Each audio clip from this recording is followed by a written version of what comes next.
Buenas tardes, nosotros somos Pedro, Martín y Sofía y vamos a presentar un trabajo titulado Estructuras de agregación de sistemas coloidales. Bien, empezamos. Bueno, estaré dividido en una introducción, que será lo que voy a presentar ahora mismo. Bien. Según la UPAC, el término coloide se refiere a un estado de subdivisión, lo que implica que las moléculas o partículas supramoleculares dispersas en un sistema tienen un tamaño de entre aproximadamente 1 nanómetro y 1 micrómetro.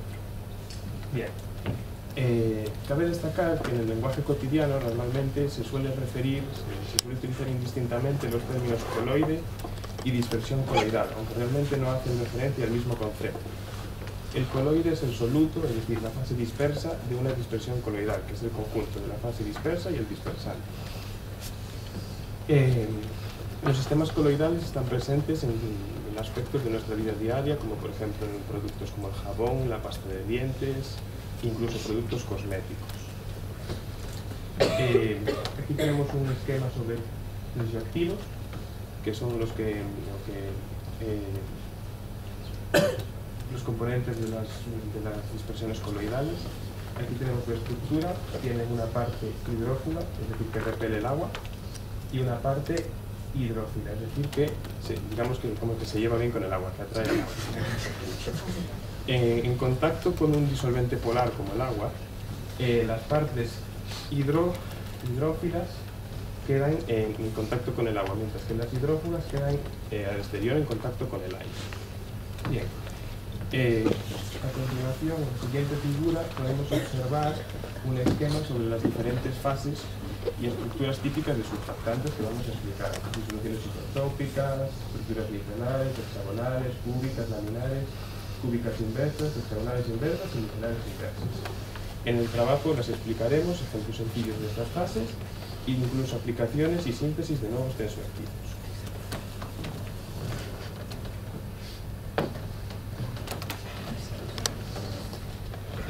Yo voy a hablar de la primera fase de las dispersiones coloidales, que sería las disoluciones isotrópicas.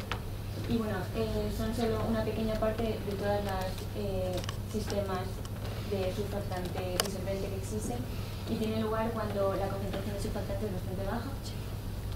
Y bueno, normalmente están en forma de en especies moleculares, sobre todo monómeros, aunque pueden estar en forma de dímeros, trímeros y otras especies moleculares. Y su principal, característica es su transparencia. Son sistemas isotrópicos y termodinámicamente estables, formados de aceite, agua y surfactante. Y bueno, no son estáticos, sino que están en continuo movimiento debido a su propia inestabilidad, comportándose como generadores isotrópicos, y las técnicas que utilizamos para caracterizar estas disoluciones serían la conductividad eléctrica, si son especies iónicas, la viscosidad de la disolución o la dispersión de la luz. Bueno, la siguiente fase sería la michelada, que es la segunda, y tiene lugar cuando la concentración del surfactante, cuando aumentamos la concentración del surfactante, entonces las partículas del surfactante se agruparían formando agregaciones de tamaño coloidal y formarían las micelas circulares, las esféricas, que tendrían un diámetro entre 3 y 6 nanómetros y estarían formadas por entre 60 y 100 monómeros. Entonces, esto sería una micela directa, y se caracterizan, en una disolución acuosa, la superficie de la micela estaría formada por las cabezas hidrófilas y polares, porque pueden estar en contacto con el agua. Sin embargo, en el interior sería la parte polar de la micela, que serían las cadenas, que son hidrófobas. Y bueno, esta disposición elimina cualquier contacto entre la parte hidrófoba de la micela con el medio acuoso, con el agua, porque el agua es polar y el interior es apolar. Y bueno, estas micelas están en continuo movimiento, no son estáticas, porque al encontrarse en un fluido, el fluido bombardea la superficie de la micela debido a la agitación térmica, haciendo que ésta se mueva de forma totalmente aleatoria, siguiendo un movimiento que se llama movimiento browniano. Y bueno, las micelas empiezan a formarse cuando se adquiere una determinada concentración, a la que llamamos concentración micelar crítica, que es la concentración mínima para que se formen de manera espontánea en una disolución. Y bueno, si seguimos aumentando la concentración, puede darse el caso en el que la micela se invierta, en este caso, que estaría en un medio apolar, entonces por lo tanto las cadenas que son apolares pues se invertirían. Bueno, aunque esos, son sistemas inversos que os explicará después mi compañero que es. Y ¿qué más? Bueno, un ejemplo de estas micelas, digamos, que utilizamos día a día, sería el caso de los jabones, que los jabones limpian, por ejemplo, manchas de grasa o de aceite, porque tienen una parte hidrófoba y otra parte hidrófila. Entonces, la parte hidrófila, que sería orientada al interior, digamos que atraparía el aceite como en una cápsula, y entonces el jabón, al tener la parte de fuera hidrófila, digamos que arrastraría la grasa hacia afuera, entonces limpiaría una mancha. Los siguientes sistemas serían los sistemas hexagonales, que su estructura consiste en una disposición ordenada y que desde el punto de vista macroscópico se asemeja a un gel transparente. A concentraciones superiores de los sistemas micelares, las moléculas se agrupan formando sistemas tubulares de monocapa, también conocidos como rods, que serían esas estructuras que vemos aquí, y que se forman al aumentar la cantidad de anfífilos, que serían estas moléculas que tienen una parte polar y otra polar. Presentan un comportamiento reológico, es decir, un comportamiento según su viscosidad de pseudoplástico, y en este caso las cabezas polares se disponen hacia el exterior en contacto con el agua, que sería el disolvente, que sería esta parte que vemos aquí, estas cabezas, y la parte apolar, que es la hidrófuga, se dispone hacia el interior.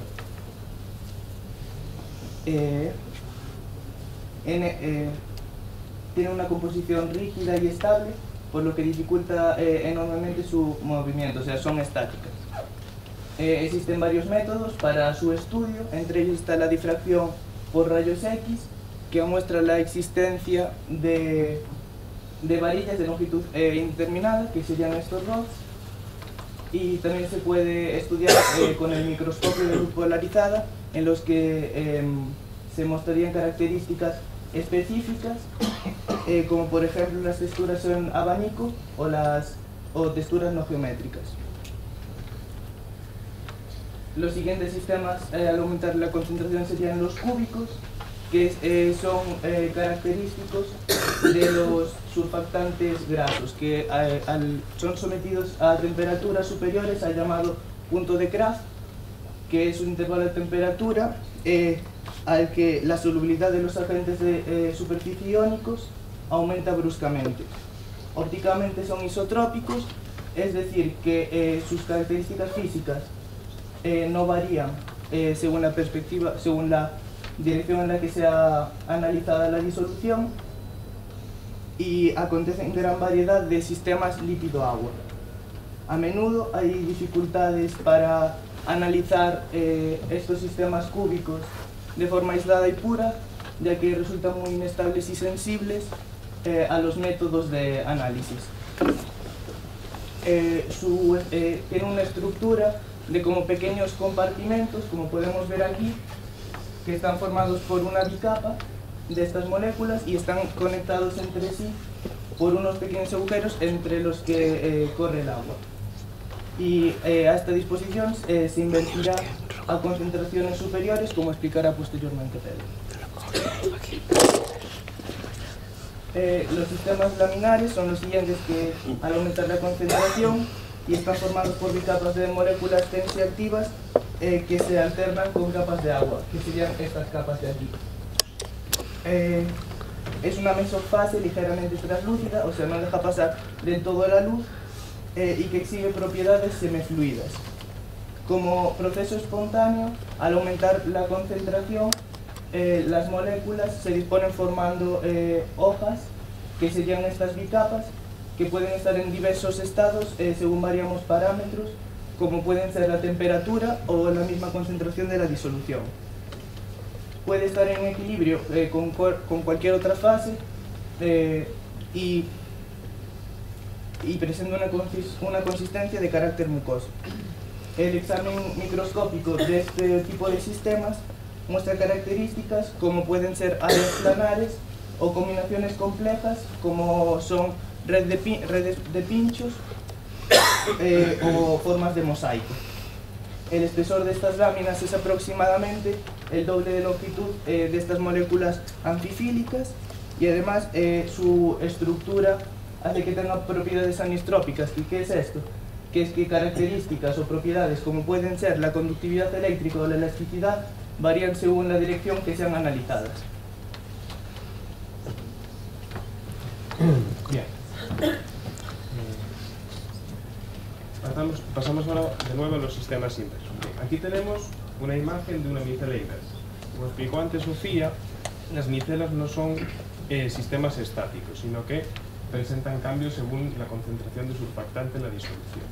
Bien, aquí tenemos un esquema de una micela, digamos, habitual, en la que las cabezas polares, como vemos, quedan hacia el dispersante, que es agua, una sustancia polar, mientras que las colas hidrófobas quedan hacia el interior, que se unen por enlaces de Van der Waals y encapsulan, por ejemplo, una molécula de aceite. Bien. Si cambiamos la naturaleza de la fase dispersante y la llamamos es un aceite, aunque realmente no tiene por qué ser aceite, aunque se le llama así, se invierte en las moléculas de tensioactivo, es decir, las colas hidrófobas quedan hacia afuera y las cabezas polares hidrófilas quedan hacia adentro. Y en este caso encapsulan agua o otra sustancia polar. Bien. Esto es importante, después en aplicaciones que veremos más tarde. También, además de micelas, se producen otro tipo de estructuras, como hexagonales, en las que de nuevo observamos el esquema invertido, y también cúbicas. Sin embargo, las cúbicas son muy poco frecuentes, porque también como las normales son muy inestables y difíciles de analizar en laboratorio. A continuación vamos a exponer los materiales y métodos que utilizamos en este trabajo. Bueno, para nutrir nuestro trabajo utilizamos la plataforma online de Google Scholar, de la que extraemos fragmentos de diversos trabajos sobre estas dispersiones coloidales, y luego, para completar la información, tuvimos una sesión en el Cactus de la Universidad de Santiago de Compostela de microscopía electrónica de transmisión, también llamada MET, donde pudimos ver imágenes reales de estas dispersiones coloidales. Y esta es una fotografía del microscopio.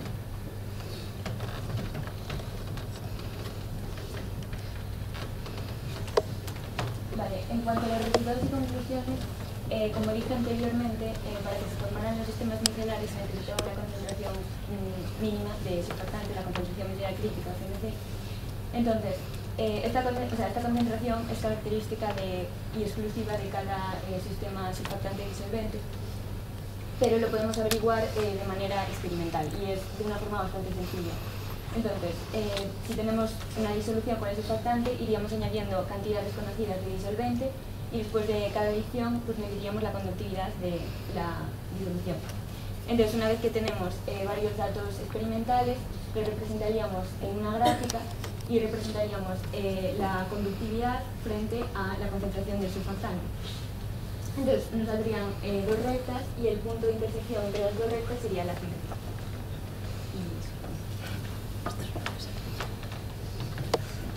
Bien, aquí empezamos a analizar las aplicaciones de los sistemas inversos. Realmente los sistemas inversos con más aplicaciones son las micelas inversas, más que los sistemas cúbicos y hexagonales, y tienen aplicaciones muy diversas e importantes en la industria alimentaria, como esta que vemos aquí. Generalmente son procesos de extracción de proteínas, como el que observamos en la imagen, aunque también pueden ser otras moléculas, como otras moléculas orgánicas e incluso células enteras en ocasiones. Esto también tiene aplicaciones en la industria farmacéutica, en el desarrollo de fármacos más eficaces que, digamos, lleven las sustancias a las células objetivo sin perjudicar otras células. Y también cabe destacar que son los sistemas inversos se utilizan en síntesis de nanopartículas que tienen muy diversas aplicaciones, tanto médicas como de industriales en general. Bueno, y por último, como un dato así más curioso, digamos, y más inusual, se han formulado teorías que afirman que más bien hipótesis, mejor dicho, que afirman la posibilidad de que existan formas de vida basadas en estas estructuras inversas en medios ricos en hidrocarburos, en oposición a las formas de vida que encontramos, por ejemplo, en la Tierra, en medios acuosos basados en estructuras no inversas. Bueno, por supuesto es una hipótesis que no está confirmada, pero bueno, me pareció bastante interesante mencionarlo. Esto podría explicar vida en lugares del sistema solar, como en Titán, que es un satélite de Saturno.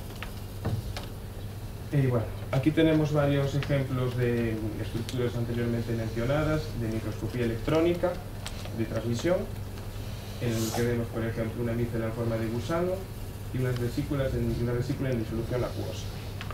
Como vemos, los tamaños son muy pequeños y por eso necesitamos un microscopio electrónico de transmisión, porque un óptico no tiene la resolución suficiente para ver estas estructuras. Aquí hay más esquemas sobre los sistemas cúbicos, que también ya mencionamos, sobre los laminares, más microfotografías. Y bueno, sobre la propuesta de continuidad, bueno, este proyecto podría continuar buscando las moléculas de surfactantes que pudieran formar todas estas estructuras que dijimos, y se continuará la investigación a través de microscopía TEM y CRIA-TEM, y también se indagará sobre las condiciones óptimas para que todas estas estructuras se puedan formar.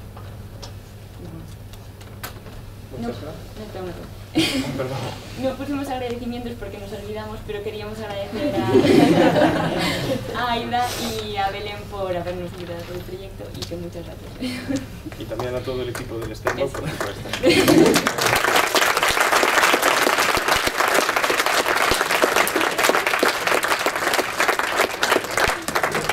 Xa por felicitarvos pola exposición, polo traballo, valorar o vosso esforzo e sacrificio, entendo que foi moitísimo, e quero saber en primeiro lugar se todo este sacrificio pensades que valeu a pena.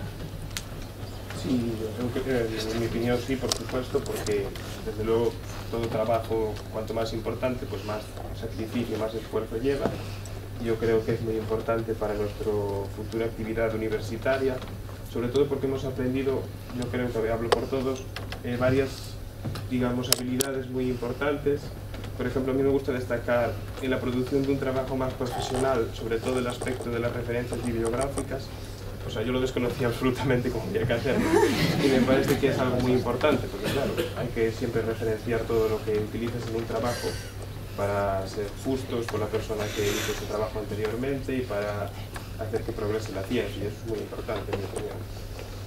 Y además creo que es una buena forma esta de complementar nuestra formación, aparte del instituto, de una forma más práctica y como meternos más en la dinámica de la investigación, más que en solo estudiar la teoría.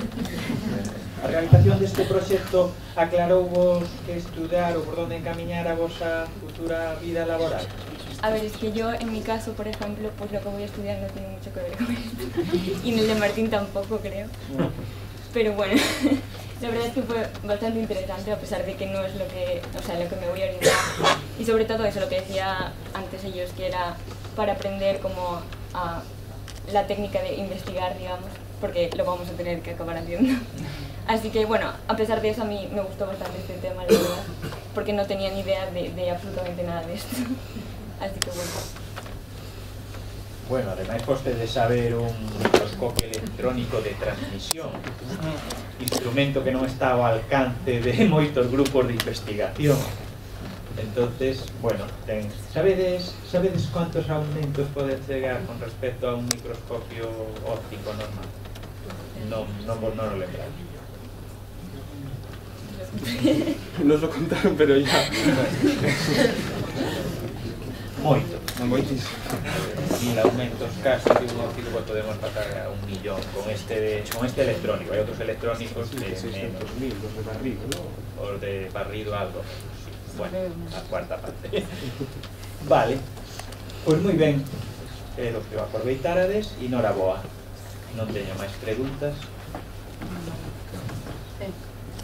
Bueno, me gustó mucho el trabajo y la exposición, muy ordenada, y bueno, Yo creo que habéis hecho también una reflexión ahora acerca, ¿no?, de la búsqueda bibliográfica, algo que no se había comentado todavía y que es muy importante. Es una de las herramientas fundamentales que siempre hemos tenido en investigación, pero que actualmente con todos los medios que hay, ¿no?, de las revistas pues online, de todo, pues es muy importante aprender a manejar bien esa información, porque de hecho es tanta, ¿no?, que a veces resulta más difícil saber valorar. Y entonces al realizar este trabajo pues tuvisteis un aprendizaje, ¿no?, de cómo hay que seleccionar. Me imagino que vuestros directores habrán incidido en la importancia de las revisiones, de las revistas de las que entre comillas nos podemos fiar, ¿no? Bueno, de todo este tipo de cosas, que es algo que normalmente se aprende en la universidad, no tanto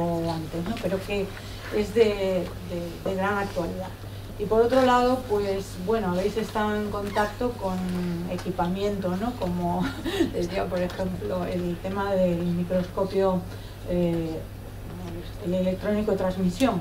Yo tengo que decir, esto os va a resultar que fue hace muchísimo, yo ya no me acuerdo, cuando hice mi tesis doctoral, la hice en el Hospital Juan Canalejo de Coruña, y justamente trabajé analizando la estructura de cromosomas con un microscopio electrónico de transmisión, que era el único que había en Galicia en esa época. Por tanto, me ha traído muy buenos recuerdos de esto.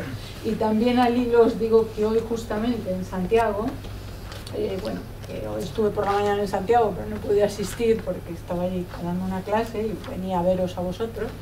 Hoy se hacía la presentación de un microscopio confocal en el CICUS, que es el Centro de Investigaciones de Química Biológica de la Universidad de Santiago, un microscopio confocal que es espectacular y que permite ya ver a nivel de 120 nanómetros, permite pues hacer análisis, o sea, muy detallados, ¿no? Lo importante no es solo el tamaño, porque el tamaño que decís vosotros es pequeño, pero sabéis que el electrónico no te permite ver fluorescencia, ¿sí? Y sin embargo este microscopio, todos los confocales te permiten ver fluorescencia, ¿no? Entonces el trabajo, bueno, solo haceros una pregunta que comentasteis acerca de las nanopartículas, que ahora salen todo, ¿no? Sale nanomedicina, nanopartículas, aplicado pues a miles de cosas. ¿Habéis leído algo sobre, por ejemplo, nanomedicinas? Porque en prensa sale. ¿Habéis visto alguna cosa? Pues, si no me equivoco, o sea, no ha sido como el principal estudio de esto, pero si no, a lo mejor me equivoco, pero yo creo que tenían aplicaciones a veces en detección sobre todo de tumores y de cáncer, y creo que bueno, pues es algo muy importante, claro, porque es un problema muy grave y es muy interesante esos avances en ese campo, y fue lo que tengo entendido. Tampoco indagué sobre ese campo. Sí, pero el trabajo que hicisteis os da una base para entender cómo se desarrollan, por ejemplo, estas nanocosas, nanomedicinas, ¿no? Sí, ahora hay muchísima investigación en todo el mundo de la nanomedicina, y hay que decir que Santiago, la Universidad de Santiago es un referente mundial. Voy a mencionar a una gran investigadora que es mundialmente conocida, miembro de la Academia Americana, se llama María José Alonso, y fue la que introdujo pues, las técnicas de hacer nanomedicina en la Universidad de Santiago. Digo para que tengáis también referentes de que Galicia hacemos cosas muy buenas, ¿eh? O sea, hay que estar orgullosos. Un ejemplo también es lo que hacéis vosotros, ¿no? Y vuestros profesores. Muchas gracias. Bueno, felicitamos pola presentación e polo traballo, estivo moi ben. Os coloides, oín algo na carreira, pensei que andaba máis lesivo, que non sei agora. Como que dixo Pedro da vida, outra vida que pode existir, espero que sea máis inteligente que esta. Bueno, agora, máis serio, como dixeron os compañeiros, que tu estes a posibilidade de traballar con microscopio electrónico, que me contas da experiencia? Porque é unha ferramenta tan potente que non moitos da vosa edad poden utilizar e traballar con ela. Contad unha experiencia un poquinho. Pues la considero muy positiva. Nos enseñaron más o menos cómo funcionaba, que existían varios voltajes, creo que según la potencia había mejor resolución, y para la definición se centraba en la longitud de onda de los electrones, a diferencia de los microscopios ópticos convencionales, que utilizan la longitud de onda de la luz visible. Entonces, yo considero, por mi parte, aprendí bastante, o sea, aprendí el funcionamiento y lo considero muy positivo. Por ahí, chicos. Sí, a nosotros nos dijeron además que tener una lugo, o sea, un microscopio, pues que era bastante importante para la universidad, y eso me pareció muy interesante también. Sí, también nos explicaron como algunos procedimientos para preparación de las muestras, de, digamos, como encapsulación en una especie de resina que luego hay que cortar en una lámina muy fina para que penetre las de electrones, porque si no, no se puede ver. Y esos son aspectos que, claro, si te vas a dedicar a algo de microscopía electrónica que la tengas que utilizar en algún momento, pues son de vital importancia, claro. Bueno, muy bien. Pues moitas gracias por todo de novo.